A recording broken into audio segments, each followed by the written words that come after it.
en el capítulo 43. Isaías capítulo 43, vamos a estar leyendo del verso 1 al verso 3. Amén. Amén. Isaías capítulo 43, del verso 1 al verso 3, vamos a leerlos todos juntos en el nombre del Padre, del Hijo y del Espíritu Santo. Ahora, así dice Jehová, creador tuyo, oh Jacob, y formador tuyo, oh Israel. No temas, porque yo te redimí, te puse nombre, mío eres tú. Cuando pases por las aguas, yo estaré contigo, y si por los ríos, no te anegarán.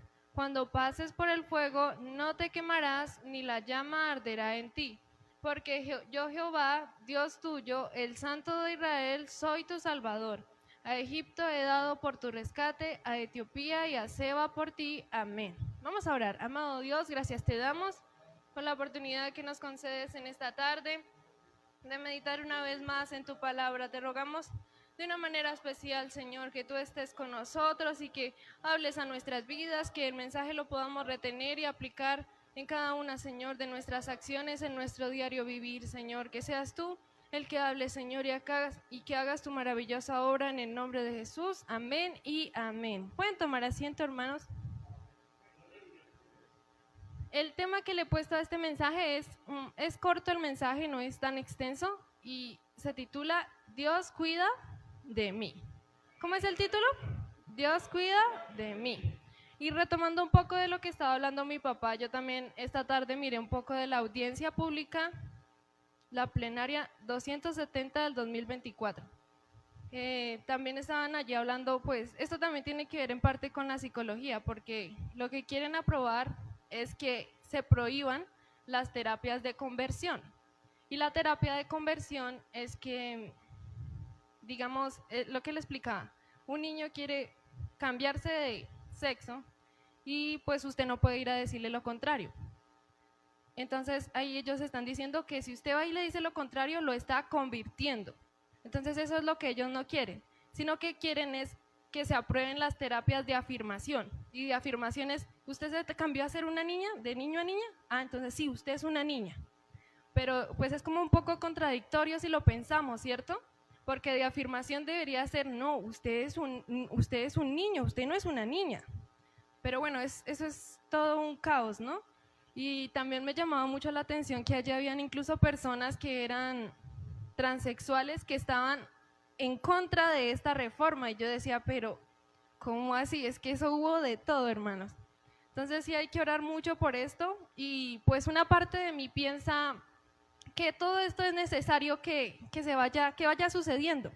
¿Entienden? Porque si no se cumple lo que dice la palabra, que en los últimos tiempos toda la maldad se iba a aumentar, pues entonces ¿cómo vamos a esperar al Señor Jesucristo si todo sigue en paz, ¿cierto? Pero pues nosotros tampoco no es que no vayamos a hacer nada, ¿no? Porque ¿quién quiere vivir en un mundo así de caótico, ¿cierto? Entonces que el Señor nos ayude y hay que seguir orando por esto, amén. Entonces, retomando aquí este pasaje, ustedes se acuerdan que estas semanas hemos venido hablando un poco sobre la salud mental, ¿cierto?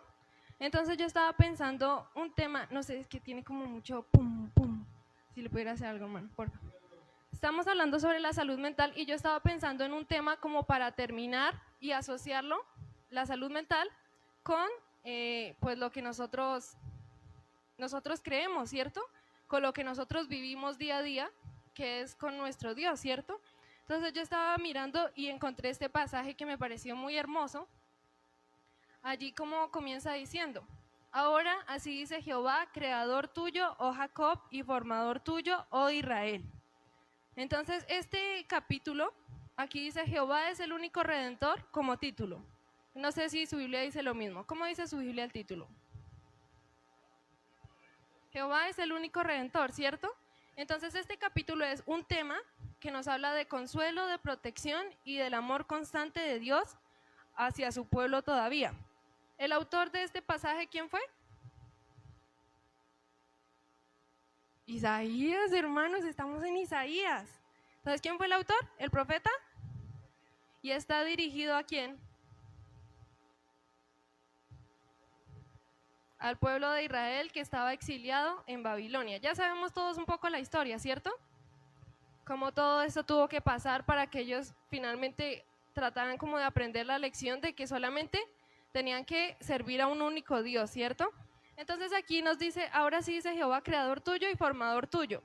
Cuando esto nos habla aquí, entonces esto nos quiere decir que es una relación cercana, ¿cierto? No es alguien lejano, no es por allá. Así dice Jehová, amigo tuyo y vecino tuyo, no. Dice algo muy íntimo, creador tuyo y formador tuyo. Entonces ahí nos está dando como una identidad, ¿cierto? Una relación cercana. Y nos dice que nosotros somos conocidos por Dios. Si Israel es conocido por Dios, nosotros también somos conocidos por Dios, ¿cierto? ¿Usted cree que Dios sabe quién es usted? Sí, cierto, Dios sabe quién somos nosotros. Desde el vientre de nuestras madres el Señor nos ha conocido, ¿cierto? Entonces ahí dice, no temas porque yo te redimí, te puse nombre, mío eres tú. Muchas veces nosotros tenemos temores, ¿cierto? Yo creo que todos los días algo nos asusta. Mi mamá me contaba que ella a veces como se queda sola en la casa, ella digamos sale a regar sus maticas y pasa alguien, algún vecino o algo así de improviso y ella está así como a la espera de como, ay Dios mío, en cualquier momento pasa algo. Eso es un temor, ¿cierto? Y todos tenemos temores comúnmente, eso es algo normal, ¿cierto? Pero aquí nos dice el Señor, no temas porque yo te redimí. ¿Redimir qué es? Limpiar no, transformar no, rescatar. Muy bien, hermano, liberar de la opresión, pagar un precio para que usted sea libre. Y eso es lo que el Señor quería hacer con ellos a pesar de que estaban allá en el lugar más triste de sus vidas, yo creo, ¿cierto? Porque terrible que se lo lleven a uno de su casa, le maten sus hijos, sus hermanos y se vaya, más aparte si sobrevivió, a servir de esclavo. Terrible, ¿cierto? Pero aquí el Señor les dice, no teman porque yo te redimí, te puse por nombre, mío eres tú. Es como una esperanza, porque imagínense cómo iban a poder vivir allá sin esperanza. Entonces luego continúa, cuando pases por las aguas, yo estaré contigo. Yo creo que todos recordamos esa historia cuando el pueblo de Israel salió de Egipto y tuvo que pasar por el mar, ¿cierto? Ahí estaban pasando ¿por dónde? Por las aguas. Entonces en este versículo número 2 nos habla como en metáforas sobre situaciones peligrosas, porque mire, ahí dice, yo estaré contigo, y si por los ríos, no te anegarán. Cuando pases por el fuego, no te quemarás, ni la llama arderá en ti. Entonces, las aguas podríamos compararlas con esas situaciones que día a día nos ocurren, ¿cierto? Situaciones que son difíciles. A veces uno se pone a hablar con un hermano y ese hermano le cuenta la vida de él a uno y uno se queda como, uy, este hermano tiene una vida dura, ¿cierto? Este hermano tiene que cada día trabajar y tiene una rutina fuerte. Entonces uno como que se queda asombrado y le pasan muchas cosas a ese hermano en ese día. Y esas son las aguas, ¿cierto? Y dice, y si pasas por los ríos, no te anegarán. ¿Qué significará anegarán? Sí, no te ahogarás, ¿cierto? No te anegarán, o sea, no te arrastrarán. Entonces esas pequeñas tribulaciones, pues obviamente que no nos van a matar, ¿cierto? Pero luego aquí sigue algo más fuerte. Cuando pases por el fuego, no te quemarás. ¿Usted toca el fuego y se quema? Claro que sí, ¿cierto? Pero ustedes recuerdan también la historia de Daniel, ¿cierto? Cómo estos 3 amigos de Daniel fueron allí a ese horno ardiente y el Señor los libró de morir quemados, ¿cierto? Ni la llama arderá en ti. Entonces, cuando nos habla de ese fuego, se refiere a esas pruebas intensas, que usted está en esa prueba y dice, no, yo creo que de esta yo no sobrevivo, no salgo vivo. ¿Alguna vez usted ha sentido que se va a morir? Piense un momentico sobre ese momento en su vida. Yo recuerdo una vez cuando estábamos aquí viviendo en La Vega y no sé, mi papá creo que nos dio unas arepas y con esa arepa yo me la comí y me intoxiqué. Y yo me desperté como a la 1 de la mañana y no, eso era un dolor que yo dije, no, yo de aquí ya no salgo viva. Hice la oración de fe, me recosté y dije, Señor, en tus manos encomiendo mi espíritu. Pero no, resulta que viví, pero ese fue un momento tan tormentoso para mí que yo dije, ya, de esta ya no salgo. Entonces esa era una prueba como dura de fuego, ¿cierto? Pero eso es algo chiquitico, pero existen pruebas más duras en nuestra vida, ¿cierto? Por ejemplo, que la separación de los padres, que irse uno de la casa, que no le salgan las cosas bien en el estudio, en el trabajo, que la familia le recrimine, ay, ¿usted por qué no quedó en el primer puesto? No, señora, usted tiene que quedar en el primer puesto, no, ¿cierto? Eso es duro. Son cosas que aunque parezcan chiquitas, son pruebas difíciles, ¿cierto? Entonces eso es lo que nos habla aquí el Señor, que es tan hermoso. Dice, cuando pases por las aguas, yo voy a estar contigo. Qué bueno que el Señor va a estar con nosotros, ¿cierto? Porque sería muy triste que nosotros tuviéramos que hacerlo solos. Eso sería muy terrible. Y por los ríos no te anegarán. Cuando pases por los ríos no te anegarán. ¿Ustedes se acuerdan cuando el Señor Jesucristo caminó sobre las aguas? ¿Sí se acuerdan cuál fue el que no tuvo fe y se ahogó? ¿Se hundió? Pedro, Pedro, Pedro.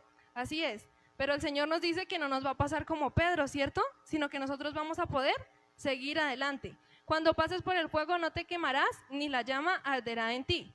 ¿Pero por qué va a pasar todo eso? Versículo 3 lo responde. Porque yo, Jehová, Dios tuyo, el Santo de Israel, soy tu Salvador. Qué hermoso, ¿cierto?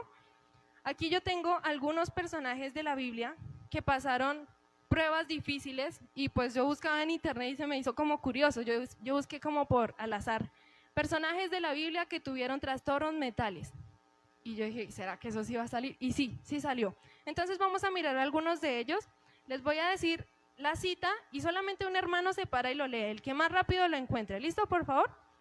Entonces, el primer personaje que tengo aquí es el hermano Job. En Job capítulo 3, versículo 1, ¿qué dice?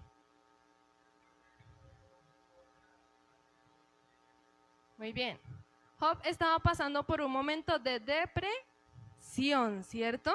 Con esas pruebas tan fáciles, ¿yo estaría feliz, cierto? No, claro que no. Él vivió unas cosas demasiado duras. ¿Y usted cree que Job iba a estar feliz? No, ¿cierto? Si uno nomás cuando se le muere una plantica, no, eso se deprime. ¿Cómo sería el que se le murieron sus hijos, perdió su riqueza, todo perdió, ¿cierto? Entonces, él fue uno de los personajes que tuvo depresión.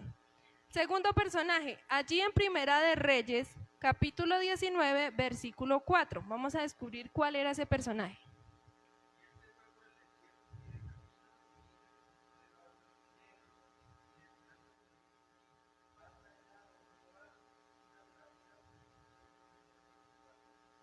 ¿Cuál personaje creen que era? Elías, ¿cierto? El profeta de fuego. Tremendo. Miren la definición de depresión. Algunos de ustedes yo les di este pequeño folleto que es una infografía y ahí nos dice una definición de depresión. Dice, se manifiesta con un estado de ánimo de tristeza, irritabilidad, sensación de vacío, pérdida del disfrute o del interés en actividades que solían gustarle. O sea, básicamente, pérdida de las ganas de vivir. ¿Y ahí cómo lo manifestó Elías? Es mejor morirme. Tremendo, ¿no? Sigamos. Jeremías capítulo 20, verso 9. Jeremías 29, ¿qué dice?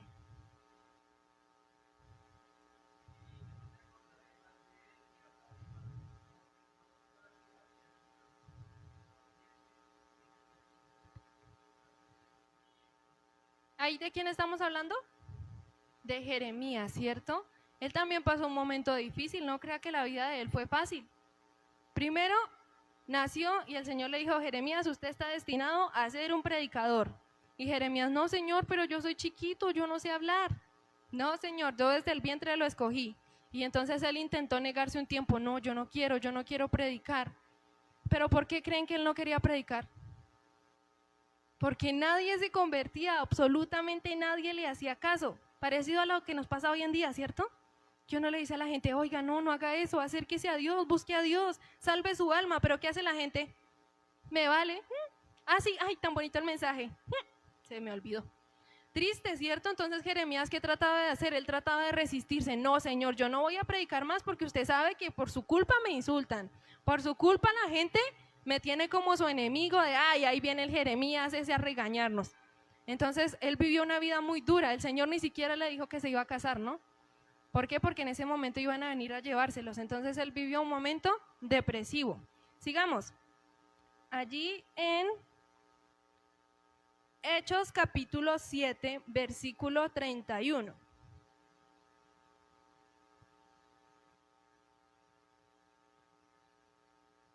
Hechos 7, 31.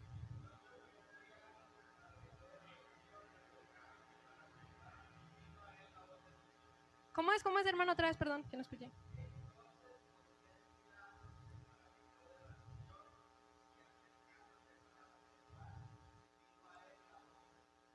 Bien, esta es la versión Reina Valera, pero aquí yo tengo otra versión donde dice que él se acercó con miedo. ¿Listo? Entonces, bueno, no sé por qué lo asimilaban así, pero en el estudio que tengo aquí dice que Moisés se acercó con miedo a mirar esa zarza que estaba ardiendo. Y vamos a mirar ahora la definición de ese miedo, a ver ustedes con qué lo asocian. Dice, aunque es una reacción normal ante el estrés, cuando persiste el miedo, la angustia y la preocupación excesiva afecta el funcionamiento normal del diario vivir. Y esa es la ansiedad. Entonces, Moisés vivió un momento de ansiedad, ¿cierto? En ese momento cuando el Señor lo llamó, ¿qué hizo Moisés? Sí, Señor, heme aquí, yo voy a ir. No, ¿cierto? Ansiedad dijo, sí, ansiedad dijo, la ansiedad de Moisés dijo, no, Señor, yo no sé hablar, yo no sé hablar, Señor. Pero el Señor aún así le dijo, no, a usted lo he comisionado.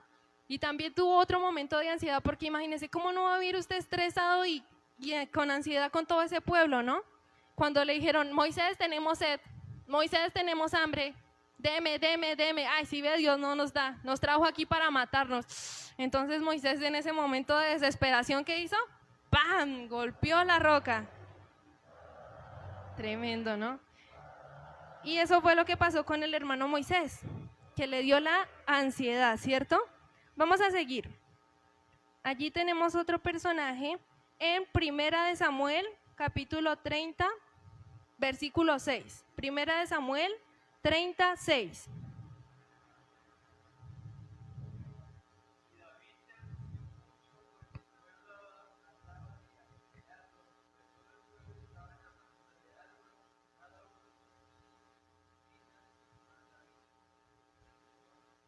Amén. Entonces aquí estamos hablando de ¿quién? De David, ¿cierto? Ahí dice el texto, tal cual dice ansiedad, ¿cierto? ¿Cómo dice el inicio, hermano? Se angustió mucho. Y eso es lo que nos dice aquí la definición. Cuando persiste el miedo y la angustia. ¿Por qué creen que estaba angustiado David? Resulta que en ese tiempo hacían como batallas, ¿sí? No es como hoy en día que hacen tratados de paz y bueno, acordemos tal cosa para que podamos intercambiar. No, en ese tiempo era mata y vive o mata y muere. Entonces se le robaron a sus hijitos, a sus mujeres, o sea, ellos se fueron a una batalla y dejaron allá sus bienes, pero en ese momento vinieron los enemigos y se llevaron todo. Entonces cuando llegaron, no hay nada. ¿Usted cómo se pondría? Triste, ¿cierto? Que usted llegue a su casa y no esté su familia y que no esté nada, que no esté la ropa, que esté un desastre ahí, que entraron los ladrones y se llevaron a todas las cosas y secuestraron a su familia. Terrible, ¿cierto? ¿Usted se pondría feliz? No, usted se angustiaría, Dios mío, ¿qué hago? ¿Qué pasó aquí? Entonces, eso le pasó también al hermano David, vivió en un momento de ansiedad. Y también vamos a mirar allí en Mateo, capítulo 26, versículo 38. Mateo 26, 38. Hermana Danelli.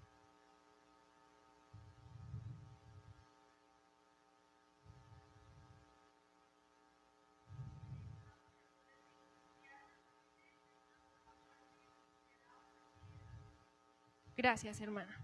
Mi alma está muy triste hasta la muerte. Uy, o sea, esa angustia que tenía el Señor porque sabía lo que iba a pasar, ¿cierto?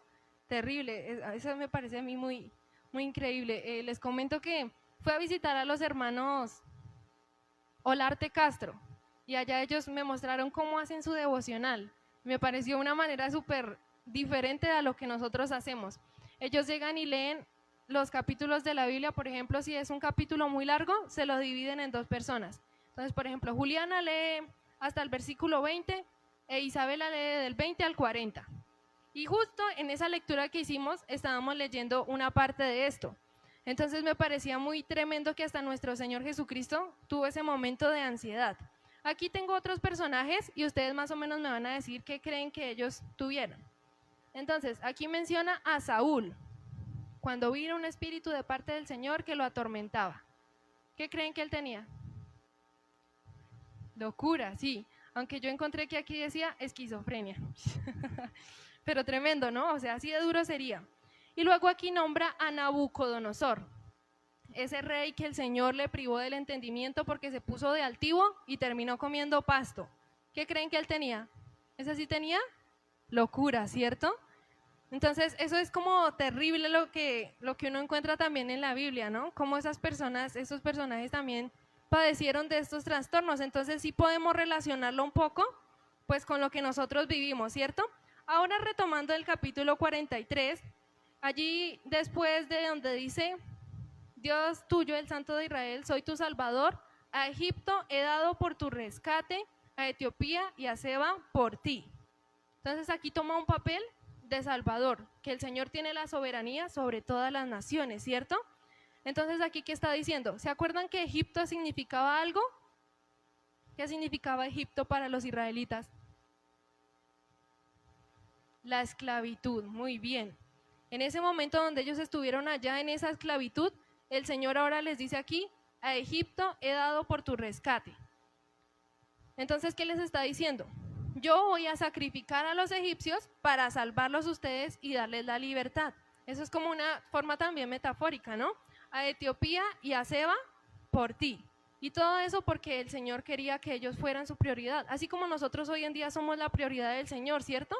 ¿O ustedes creen que el Señor vela por el impío, por el que hace lo malo? El Señor, uy, sí voy a cuidarlo. No, ¿cierto? Dios cuida desde sus hijos, ¿cierto? Entonces, estábamos hablando un poco sobre la salud mental, ¿verdad? ¿Ustedes se acuerdan qué es la salud mental? ¿Qué, hermano Isa? ¿Levantó la mano? Ah, no, eso es como la chilindrina. La salud mental, ¿qué es? Vamos a repetirlos todos, ¿listo? Estado de bienestar. ¿Listo? Todos. Estado de bienestar. La salud mental es un estado de bienestar de 3 formas: emocional, psicológico y social. ¿Listo? Y eso es lo que nos permite a nosotros tener calidad de vida. ¿Ustedes creen que Dios quiere que nosotros tengamos salud mental? Sí, ¿cierto? ¿O Dios quiere vernos a toda hora amargados, tristes, por allá chillando? No, ¿cierto? Dios quiere que nosotros estemos bien, porque Él es nuestro Salvador, ¿cierto? Entonces, si nosotros aplicamos la fe cada día en nuestras vidas y creemos en estas promesas, o sea, vuélvalo a leer, porque dice ahí, en el primer versículo, aquí está resaltado, creador tuyo, formador tuyo, no temas, yo te redimí, te puse nombre, yo estaré contigo, no te quemarás, porque yo soy Jehová tu Dios, soy tu Salvador. A Egipto he dado por tu rescate. Son promesas hermosas, ¿cierto? Entonces, estas promesas que tenemos en la palabra son las que nos ayudan a afrontar cada día todas esas dificultades del agua, todas esas dificultades del fuego y a vivir con valor, ¿cierto? Entonces, si usted mira allí en Isaías capítulo 41, versículo 10, aquí nos dice, ese versículo es muy famoso y es muy hermoso. Dice, no temas porque yo estoy contigo. No desmayes porque yo soy tu Dios que te esfuerzo. Siempre te ayudaré, siempre te sustentaré con la diestra de mi justicia. Entonces es muy hermoso que el Señor nos prometa eso, ¿cierto? Y este versículo deberíamos todos memorizárnoslo. No temas porque yo estoy contigo. No desmayes porque yo soy tu Dios que te esfuerzo. Así como Dios esforzó al pueblo allí cuando estaban conquistando la tierra, así también el Señor nos da fuerzas a nosotros. Siempre te ayudaré, siempre te sustentaré con la diestra de mi justicia. Y es maravilloso cómo el Señor hace su obra. Me contaba la hermana Noemí un poco del testimonio del hermano Francisco y ella me contaba, no, hermana, cuando nosotros nos apartamos, seguro sí o sí, cada año mi esposo sufría un accidente. Y así era. Este año sufrió que la mano, que le hace falta un huesito aquí, que no sé qué. El otro año, que el dedo. El otro año, que la rodilla. Y así, dijo, pero cuando nos convertimos, ni un solo año más vino esos accidentes a la vida de mi esposo. Entonces, así el Señor es tan hermoso con nosotros, que nos da fuerza, nos sustenta, nos ayuda y nos cuida. Amén.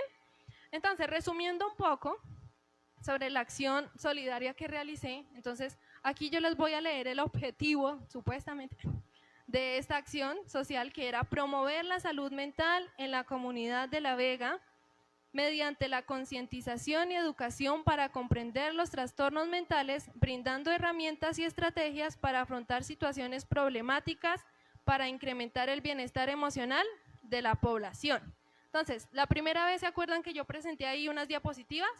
Entonces ahí hablábamos qué es la salud mental, que es un estado de bienestar, que es la forma en que podemos sobrellevar las dificultades de la vida, cómo podemos relacionarnos, tomar decisiones. También las estadísticas, que 1 de cada 4 personas sufría un trastorno mental o podría sufrirlo, que el 80% de estas personas no las atienden, que existen varios factores de riesgo, como que es hereditario, que en su infancia, digamos, a un niño lo violaron, lo golpeaban, lo dejaban sin comida, que el ambiente donde usted creció era de extrema pobreza. Hay muchísimos factores. Luego miramos que era un trastorno mental. ¿Se acuerdan que era un trastorno mental?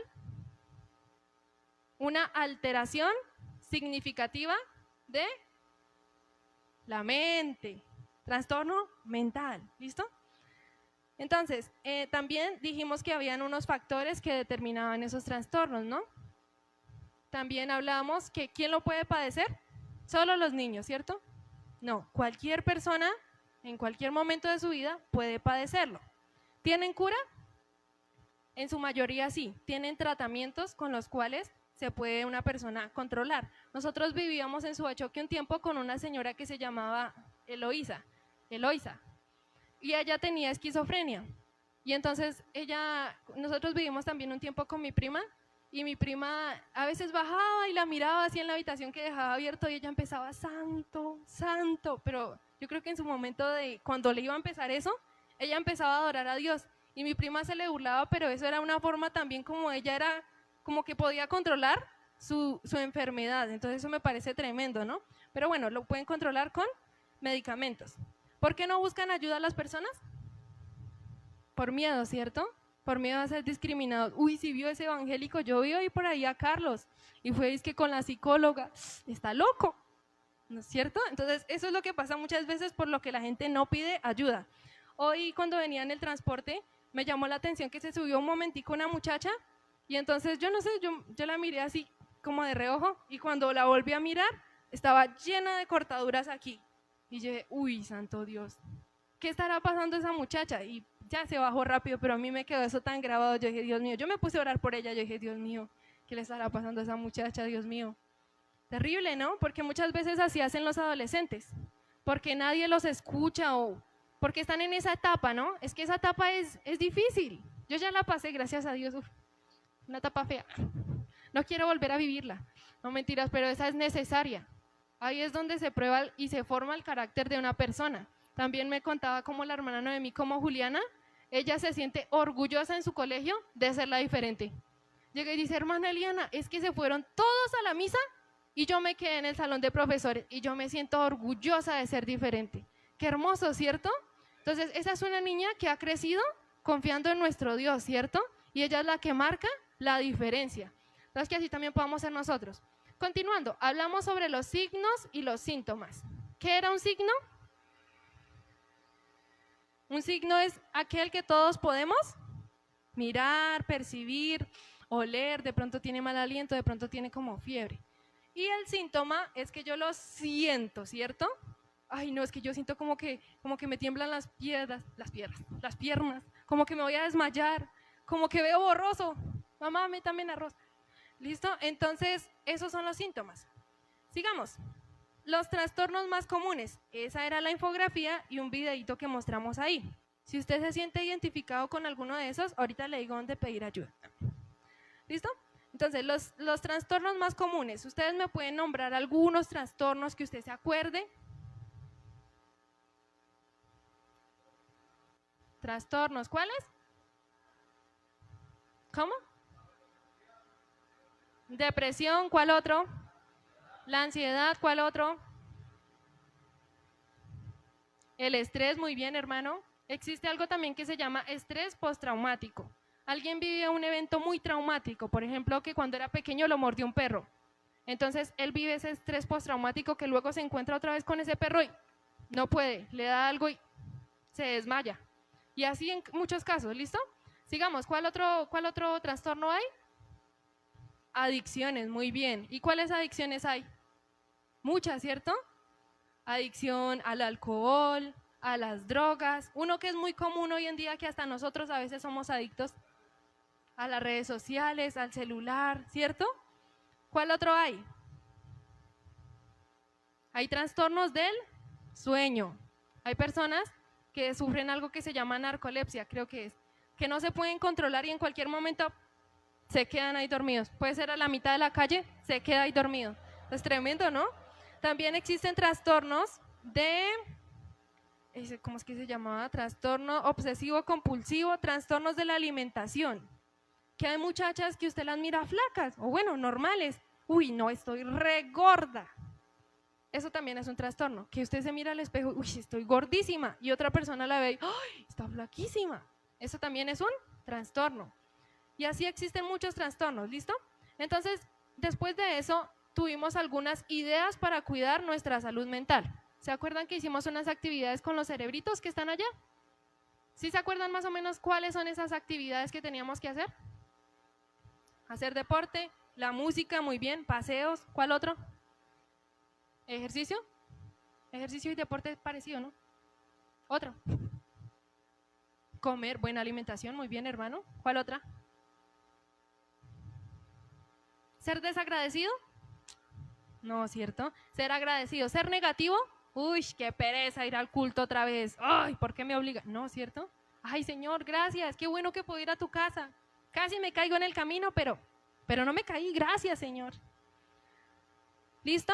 Sigamos. Luego tuvimos que hacer un compromiso y quería que hiciéramos una actividad para reforzar ese compromiso, pero antes de hacerlo, pues quería que ya oráramos, amén. Primero vamos a orar y luego hacemos esa actividad. ¿Listo, hermanos? Entonces, ¿dónde usted puede pedir ayuda? ¿Se acuerda que les dije que iba a decirles dónde pedir ayuda? Primero existe, en lo secular, profesionales de la salud, ¿cierto? Son los psicólogos, los psiquiatras, los consejeros, los terapeutas, todos ellos. Luego existen los centros de salud. Si usted va al centro de salud, usted puede pedir una cita para psicología. Allá usted lo van a evaluar, le van a decir si usted necesita esta terapia o si necesita este medicamento. También existen unas líneas de ayuda, que es el 123 o también en Bogotá el 321. Bueno, hay varias líneas de ayuda. Hay una página en Facebook y en Google que se llama El Poder de Ser Escuchado. Muchas veces a usted no le ha pasado que no lo escuchan, o sea, que usted tiene muchas cosas que decir y no hay nadie que lo escuche, pues ahí se puede desahogar. No, mentiras, también se lo puede contar al Señor, amén. También existen organizaciones de salud mental, fundaciones, hospitales, hay recursos en línea, hay videos, pero sobre todo nosotros que tenemos y conocemos a Dios, ¿a quién tenemos que acudir? Pues al Señor, ¿cierto, hermanos?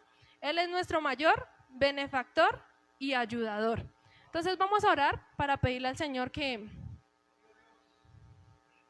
sea el que nos fortalezca, el que cada día nos ayude para apropiarnos de esas promesas, ¿cierto? Entonces recuerde, hermano, que el Señor es, vamos a repetir todos, el Señor es mi creador, mi formador, mi escudo, me puso mi nombre, está conmigo, el Señor es mi salvador, el Señor me esfuerza cada día para seguir adelante y me sustenta con la diestra de su justicia. Amén. Oremos. Gracias te damos, amado Señor, por la oportunidad que tú nos has dado de reflexionar un poquitico, Señor, en estos versículos, donde nos dice, Señor, maravilloso que tú eres nuestro creador, nuestro formador, nuestro ayudador, Señor. Tú nunca nos dejas ni nos desamparas.